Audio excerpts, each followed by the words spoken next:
मुल्क में uniform civil code को लेकर दिल्ली हाई कोर्ट ने कहा है कि मुल्क में सबके लिए एक कोड जरूरी है। पूरी खबर तफसील से देखिए। मुल्क में कॉमन सिविल कोड की जरूरत की दिल्ली हाई कोर्ट ने हिमायत की है। दिल्ली हाई कोर्ट ने अहम तस्करा करते हुए कहा है कि मुल्क में सबके लिए एक कंडक्ट जरूरी है।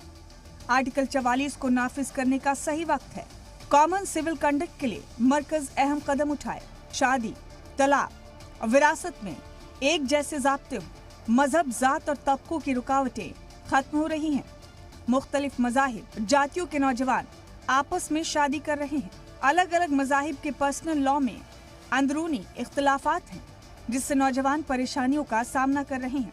बीजेपी ने हाईकोर्ट के कमेंट का खैर मकदम करते हुए कहा है कि इससे मुल्क में एक मुल्क, एक कानून का ख्वाब मुकम्मल होगा। जो भी जिस धर्म में अच्छी चीजें हैं उनको लेकर एक हार्मोनिकल तरीके से, एक हार्मोनाइज तरीके से इस कानून का गठन किया जाएगा।